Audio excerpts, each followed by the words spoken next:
Monsieur, bonsoir. Jacques Chirac l'a donc annoncé aujourd'hui en Avignon, il briguera bien un second mandat à l'élection présidentielle. Une candidature qui n'est certes pas une surprise, car depuis quelques jours, son entourage politique commençait à donner des signes d'impatience. Je vous propose d'écouter l'acte de candidature du chef de l'État, Hugues Girard et Dominique Charbonnier. Le président va-t-il déclarer sa candidature? Eh bien, je vous répondrai. Je vous répondrai, mais je voudrais faire une ou deux réflexions très rapides.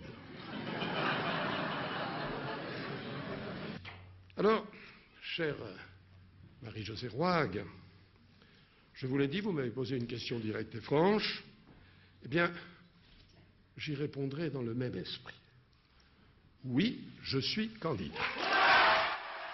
Voilà, la phrase est lancée, simple, courte, précise. Elle lève une hypothèque qui était devenue d'ailleurs un secret de Polichinelle. Une annonce qui libère cependant ses partisans mais aussi ses adversaires. La campagne de Jacques Chirac est lancée. Il a choisi Avignon parce que c'est un symbole, c'est une ville où on a été ridiculisé dans les sondages pendant des mois, où on nous donnait perdant et où c'est finalement le ministre socialiste numéro 3 du gouvernement qui a été ridiculisé. Nous, ça nous permet de dire clairement quel va être l'adversaire et on va pouvoir lui faire assumer son bilan tel qu'il doit l'assumer, c'est-à-dire son bilan zéro, qu'on considère comme tel. Il semble qu'il y ait dans la précipitation avec laquelle tout à coup le président de la République, qui avait promis de respecter le calendrier législatif, en tout cas de la législature, cède à l'inquiétude de son entourage et des milieux de droite qui soutiennent sa candidature. Je trouve que c'est un symbole, c'est une ville du sud de la France, dans laquelle il est déjà venu plusieurs fois, dans laquelle il compte des amis et beaucoup d'électeurs.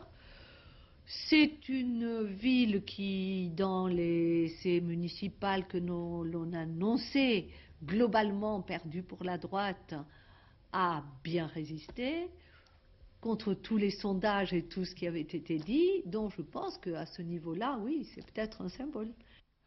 Arrivé hier soir à Avignon par avion comme président de la République, Jacques Chirac est reparti en train, comme pour mieux souligner qu'il était désormais un Français parmi les autres.